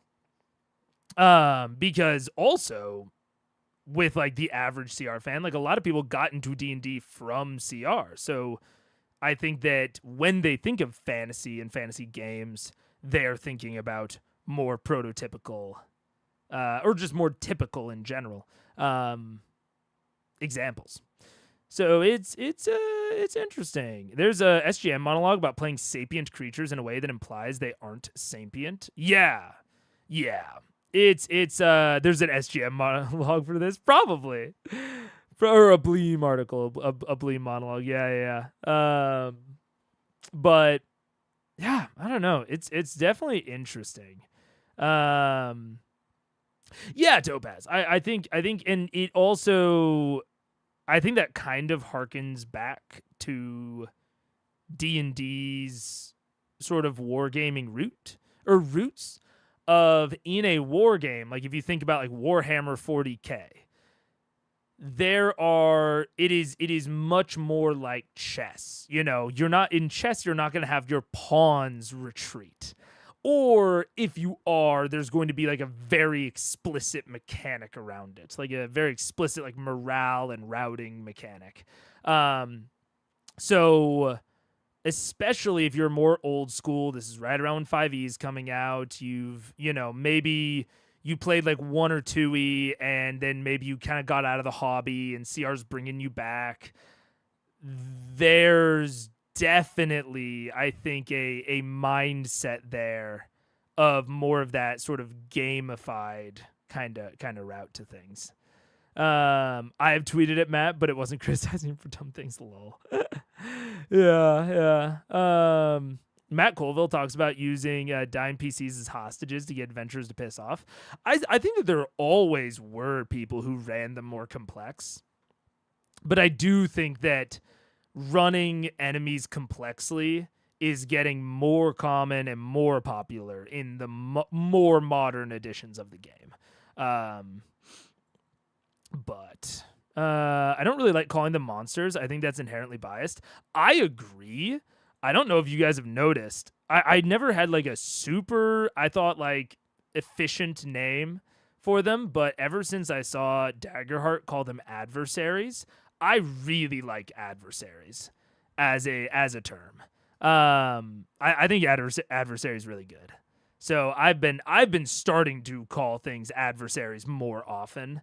But I do agree that like calling things monsters does carry an amount of implicit bias with it. Yeah. In Price Rather is the endless waves of yeah, absolutely, G Hercup, yeah. So it's all very interesting, and I do think that Matt is doing a good job of addressing it.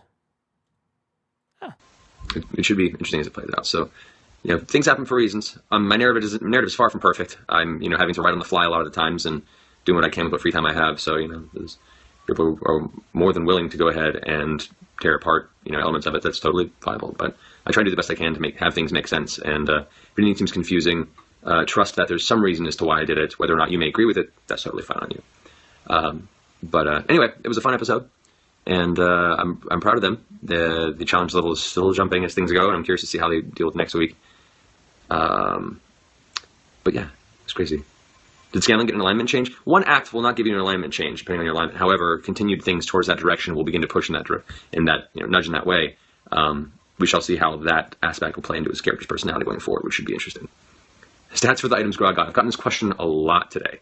I was going to see if Travis wanted to post them himself, but I can probably post them up. I know the Tight Stone Knuckles, when attuned, grant a strength of 24, which is like a Belt of Giant strength, as well as allowing the user, I think it's once per long rest, or short or long rest, I think it's long rest, to be under the effect of a spell, of the enlarged spell. But it's not a spell, it's not a concentration, but it's the effect of an enlarged, which is why Kevdak was able to grow. And it gives him a siege ability, which means he does double damage. Whoever has him does double damage against objects and structures, much like how an Earth Elemental's physical attacks do. So that is the effect of that vestige. It's pretty fun. So it's kind of like an improved Belt of Giant Strength, with a couple of other fun things. The Blood Axe is not a vestige, it's not an artifact, it's just a powerful weapon. It's like a +2 Great Axe that deals an extra 1d6 necrotic damage against living creatures.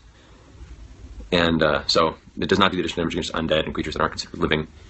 And other thing is when it brings a creature to 0, it gives the wielder 10 temporary hit points. So I think those are the benefits of the Blood Axe. So that should be fun on Grog when he gets those on. Are they fighting one of the dragons? We'll see. We'll see. I have ideas on how I can handle the whole tribe fighting a dragon. A lot of this is going to depend on the next episode, because it's not like they all suddenly dove under the banner of Xanror or Grog. The tribe is 2 different tribal backgrounds that were tenuously under a tyrant's rule, essentially. Whether or not some agreed with him or not, they were all there for the point of survival and the advancement of their people. Now that has been taken, it's a very interesting social point in that tribe's existence, and I think next episode will definitely bring some of that to light. So yeah, should be fun. See if we can take a few more minutes here, questions, and I got to turn on some stuff, but I just wanted to hop on and say hi to folks. Did I see the Super Fight promo cards? I did. They did not tell me they were doing that. It was a cool surprise. The fact that they... Oh, I like Super Fight. Super Fight's a fun game. Yeah, interesting. That it is. I definitely think that it being a 24 is right between 23 and 25. But even with the other things of like the siege ability, enlarge once per long rest, I'd still Warning. kind of. Ad incoming. Take cover. Oop. I'd still kind of put it. I think I'd still put it in very rare because like those aren't that good of abilities. Like they're fine, but I don't know if they necessarily are worth. I don't know if they're equivalent to an extra plus. Like I don't know if they're equivalent to a +3 to the strength stat. But I don't know. It's interesting. Why are they odd? Suspicious. They're odd. I mean, this is at least my theory. They are odd to give you the most value out of your strength score while hitting certain modifiers. So like a 24 in strength is better than a 25 is better than a 24 because it affects like your jump height. So I think that they're all odd to give you the most value at a certain modifier level. That's my theory, at least.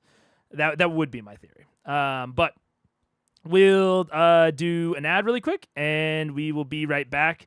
And probably turn up the speed for this next little bit. Now that he's kind of addressed what he wanted to address, and then we'll see how we get on.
Hello. What's up? I think things are normally odd, so you can bump with the half feet. Yeah, I think that's true, but yeah, as you mentioned, it replaces the score. Yeah, I think you're right. I think that is normally why things are odd. But yeah, given that this replaces the score, that's my theory on like why it would be odd, because yeah, there's very little other reason for it to be. I think he rambles a bit, but then toward the end goes back to the topic of the kill box. Okay, yeah, we'll turn up the speed a little bit, but we're already a decent chunk of the way through. Just seeing Matt's stream of consciousness through the process is pretty interesting. I agree. I definitely agree. I wish we got it more. It's so easy to get imposter syndrome when it's really hard to see this side of DMing. Yeah, I agree. I think it would be very interesting to be able to see more like DM breakdown type of things. You have those made is a weirder part of my reality that I'm still adjusting to. It's very strange. It's very strange. Can't the try build an ultra anti-dragon thing? They're not builders per se. They don't have a whole lot of time. Wait. Can't the tribe build an ultra anti-dragon thing? Okay. They're not builders per se. They don't have a whole lot of time, but we will see. They don't have a whole lot of time. I am assuming that when he says they don't have a whole lot of time, he means until things will occur within the herd that make them unable or unwilling to help. That's what I assume. That's what I have to assume he means. Am I waiting for my loss? No, I don't consider it a loss. It was a fair challenge. There were 3 different moments where they almost lost party members last night. Like, not like 0 hit points. Like, those barbarians wouldn't like take a party member to 0 and then walk away. They would continue to cut until there were just pieces left. So, yeah, there were a few kind of hairy moments there. I wasn't sure. It was quite an intense evening, definitely. Do I enjoy druids? I think druids are fantastic. They're vastly improved in this edition over the 4th edition. And it's always loved druids. I think it's a cool character background, cool spell set, and has unique variety to playstyle, which I like a lot. I think the dragon has a chance against 40 plus barbarians. Well, they're not all barbarians for one. I say barbarians because it's just an easy term to say, but they all have different strengths. Some of them are just fighters. Some of them are like a handful of druids, a few other specialties. But we shall see. As a lot of people versus breath weapon can be a real fast battle sometimes. We'll see what they come up with. I'm letting them all kind of figure it out.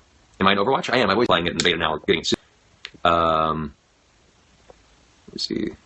Satter.com. It's run by D. Bradley Baker. It has one of the most comprehensive breakdowns of exactly the answers to the question you're asking and way far better than I could. So check that out. Definitely. Let's see. What's going to question you? If you could have 2 of your favorite bosses fight in the game, who would it be? Oh, 2 of them fight each other? Oh, man. Huh. The Kevdak and Greenbeard combo is actually a very nasty combo if they're not held at the same time. Greenbeard's initial tactic actually was either he had a number of heals to back up Kevdak during that entire fight, as well as in a way that was going to be one of his aggressive tactics. Trying to line up shots. Yeah, there were a lot of things that on Kevdak against the whole person. It would have been a whole different. I pretty much wrecked things on their side from the get-go. It was intense. Was that a Dig Sand shirt? It was amazing. Dr. Hoovy, I like that match kind of idea. I've never done it in any of my games, but I do kind of like the idea of I don't even know what you would call it. Not even like a common magic item, like a less than common magic item. Like a magic item that actually does nothing. Like this. It's, as an action, you can get another action. I really like the idea of making ostensibly dumb shit like that, especially with the I really like Magic the Gathering a lot. It's just way too expensive to get into. I do not have the money for those little pieces of cardboard. But there are a lot of times in Magic the Gathering where there are abilities or cards that essentially do nothing. Like one of my friends has a deck that is built around a commander whose ability is end the turn. Like that is her entire ability is just end the turn. But if you use it in clever and interesting ways, it can be very, very fun. So I do like the idea of like less than common items that like on the surface don't actually do anything. But you might be able to do some interesting things with them. Amulet of normal jumping. While wearing the amulet, you can jump normally for a creature of your size. Yeah, exactly. Which,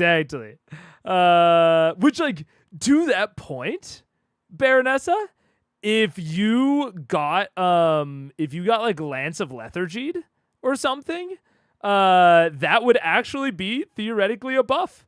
Because assumingly the amulet would override the speed decrease.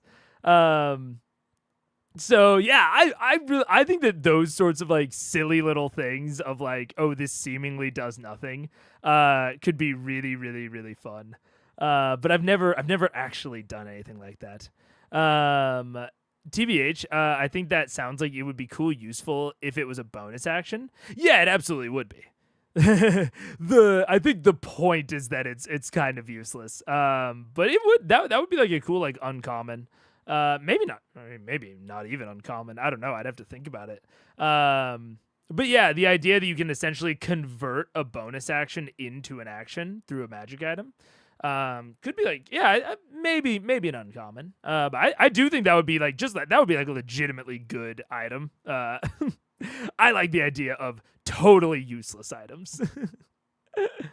The MTG brain me wants to find a combo with any magic item that does nothing. I agree. Well, it seems like it does nothing. That would also mean you cannot be impaired on that ability. Yeah, absolutely, Baronessa. Yeah. I agree. I recently got back into Magic, and I agree with you on it being too expensive. Yeah. End the turn is incredibly powerful if you know the rules. Yeah, they were talking about how it's like one of their best commander decks. Because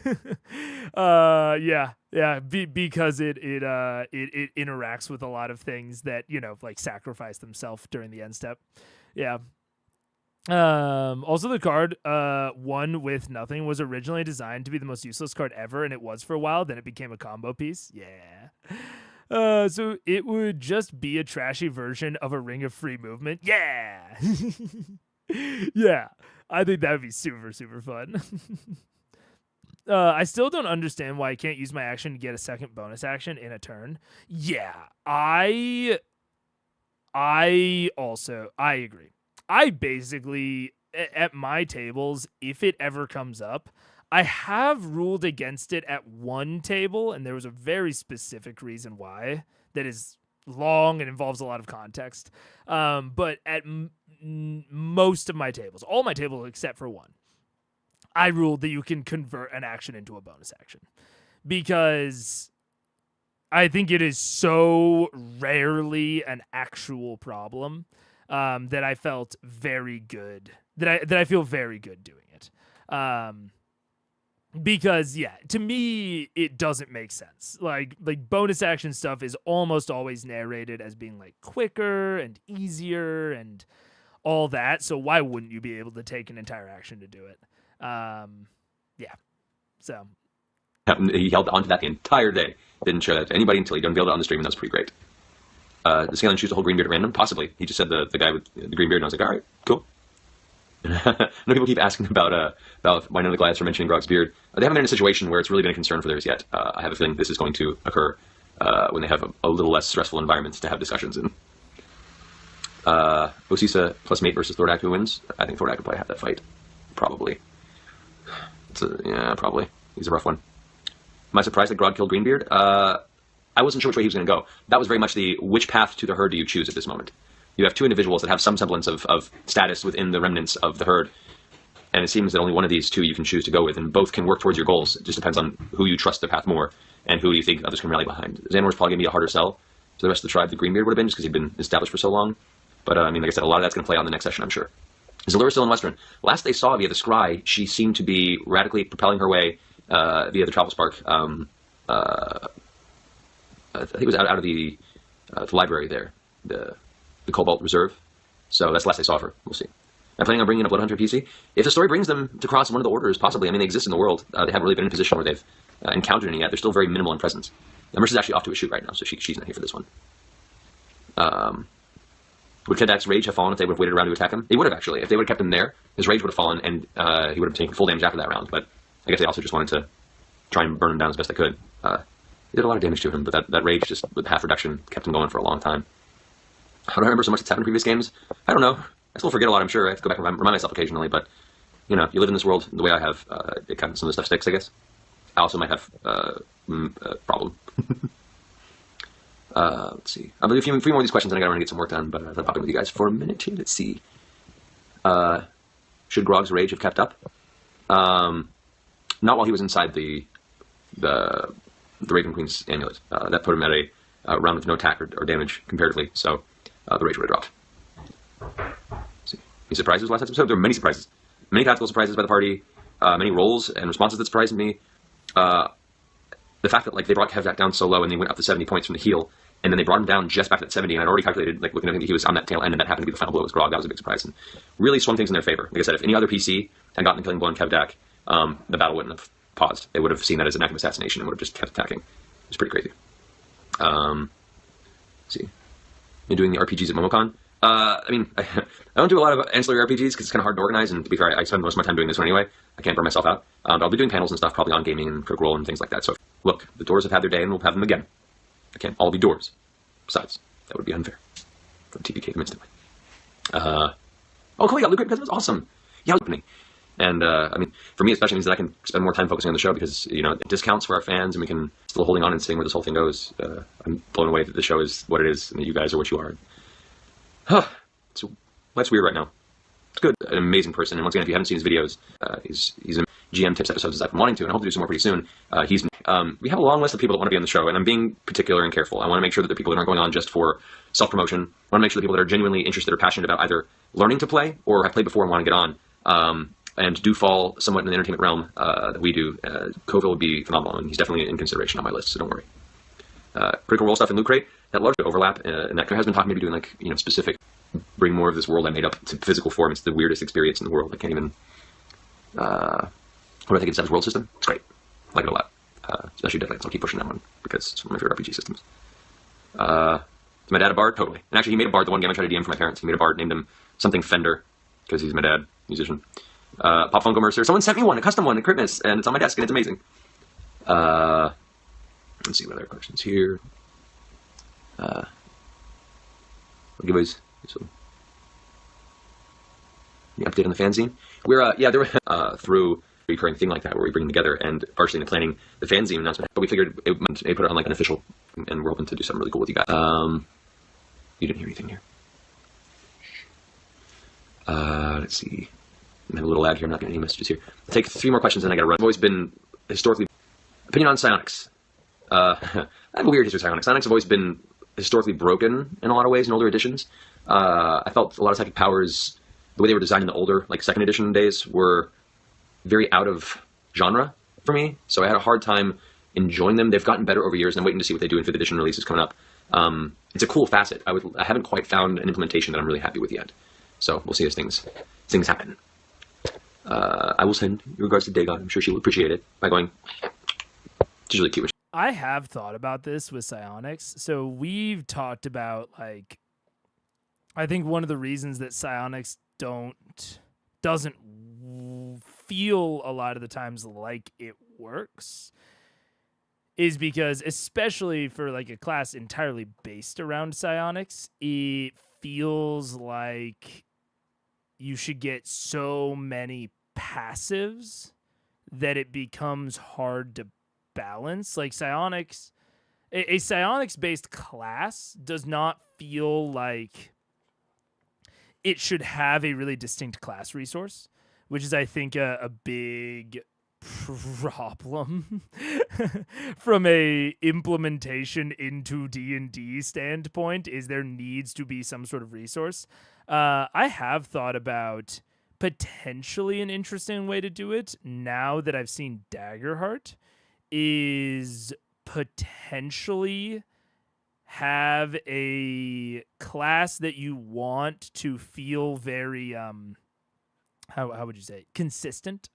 Have a class that you want to feel almost like it has a passive rather than a resource, is to give it a resource that starts every long rest at 0, and they have to build up, sort of like Hope in Daggerheart.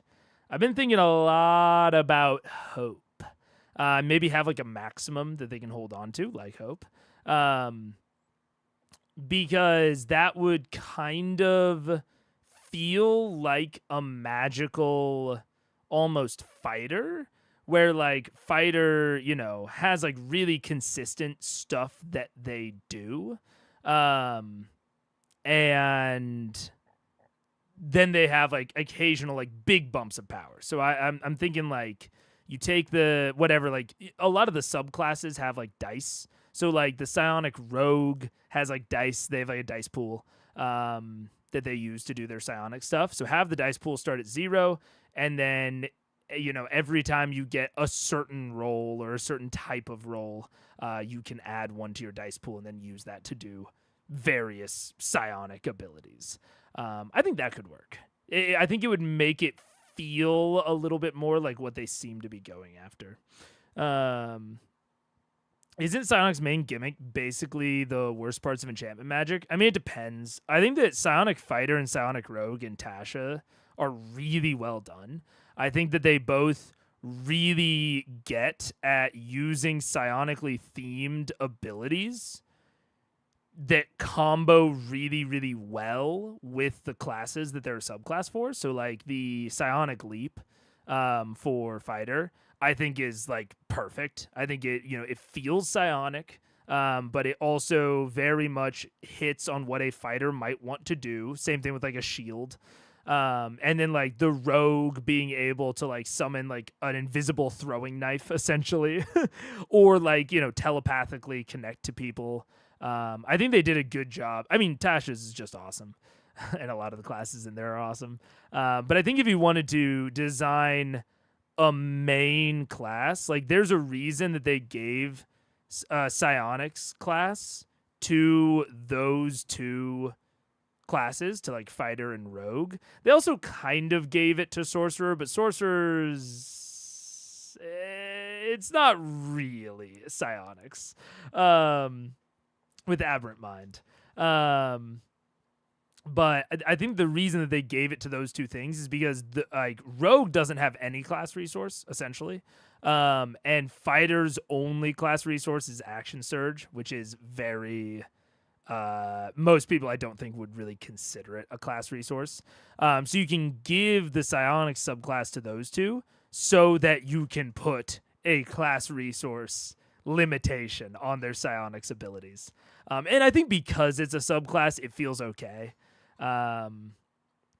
But in terms of like the main gimmick being the worst parts of enchantment magic, I think that is, I don't know. I don't want to get too far into a class review, but I kind of don't really know what they were thinking with every version of of I don't even remember what they normally call it. The psionics class. I don't remember what it's normally called. Isn't Cyanite just Jedi? It feels a lot like Jedi, yeah.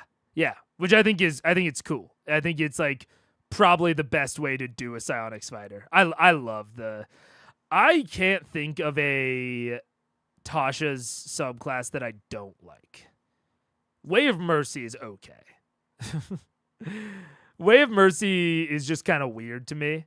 But I love all the Tasha's subclasses. I think they all hit at some really cool class fantasies. Mystic.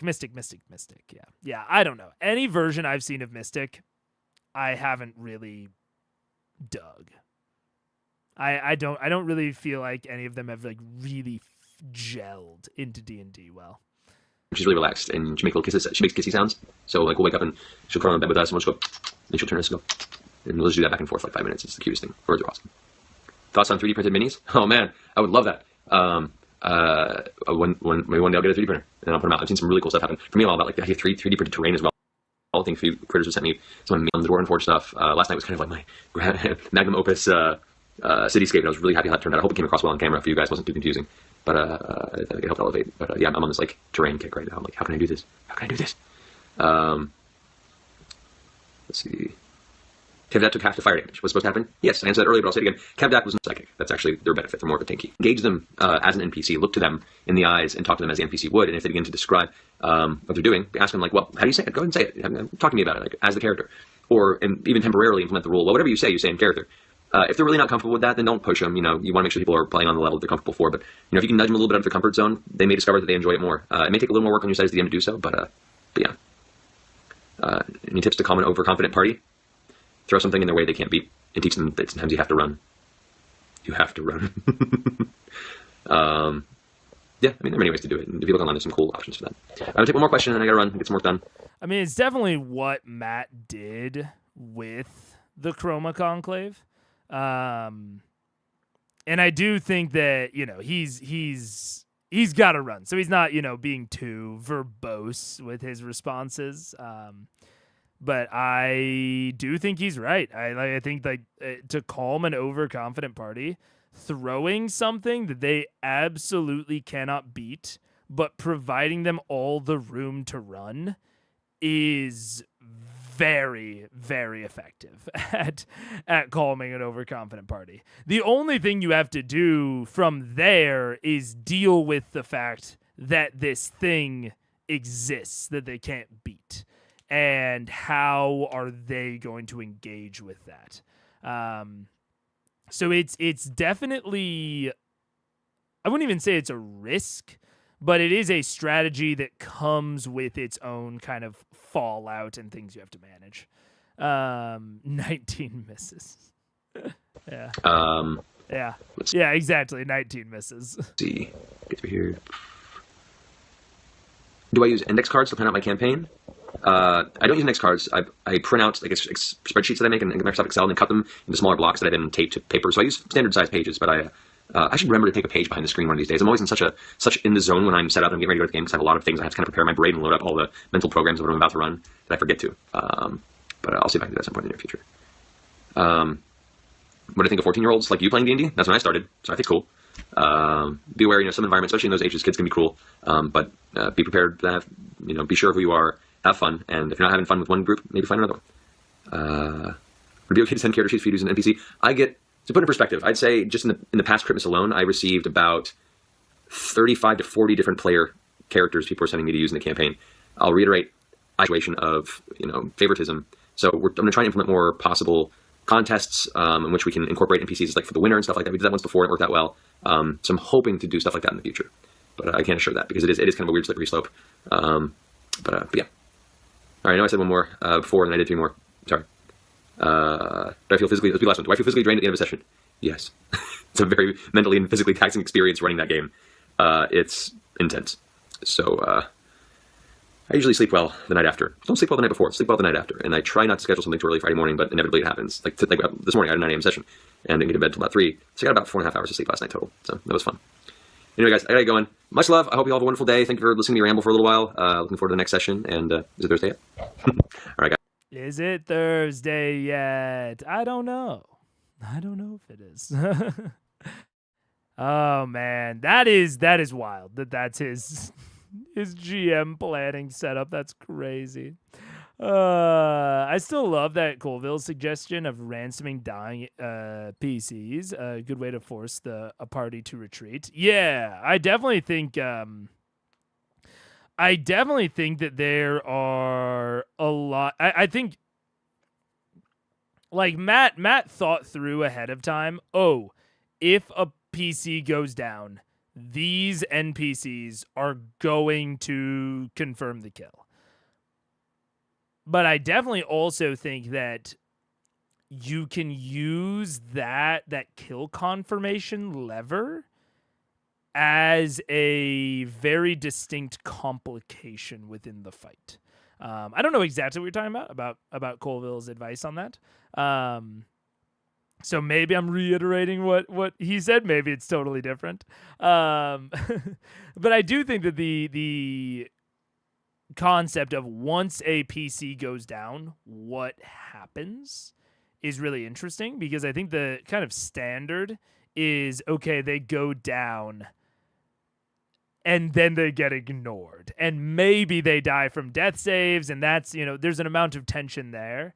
But just like the all enemies fight to the death, I think it's really common that once a PC goes down, the enemies, they're the adversaries, treat them as dead, even though they're not. And I think that is something that, in the same way of, do these enemies retreat or not, I think that lever is very good to pull with, or to pull around, of like, you have a downed party member and they fucking like the adversary holds a knife to their throat. It is like, hey, like, stop the fighting or else he fucking gets it. And you can even slow down a little bit, like world slows around you. And you can let them think and talk and decide what they want to do in, the next 6 seconds, 10 seconds, whatever. What happens when a PC goes down? That depends on class and level. Well, I mean, also true. Also very true. But playing with how adversaries treat a downed PC is definitely something to very much consider as a DM. And it can add a good layer of stress, a good potential reason for the PCs to retreat. All that sort of stuff. But yeah, I think that was cool. That was good to get to see a little bit of BTS, of a little bit of behind the scenes. I definitely wish that there was more of that. I definitely wish that there was more of Matt, talking about the games, which I'm sure was a lot of like Talks Machina. Rip. But what are you gonna do? Imagine holding someone hostage just for them to explode. Yeah. I mean, hey, that's really fucking fun. That's just good old fashioned pranking the NPCs. I love that. Pranking the adversaries.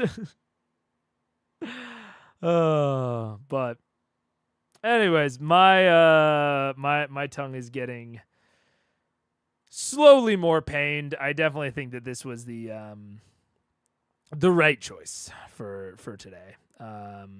So I wish we could have watched the whole ep. I am cautiously optimistic that these will be gone.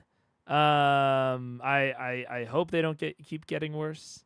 So I'm cautiously optimistic we'll be able to watch 54 on Wednesday. If I wake up on Wednesday and they are not, then I will develop a plan. Am I going to split it up? Am I not? What am I going to do? So, with that, I will leave you guys. The little bit shorter of a stream. We're gonna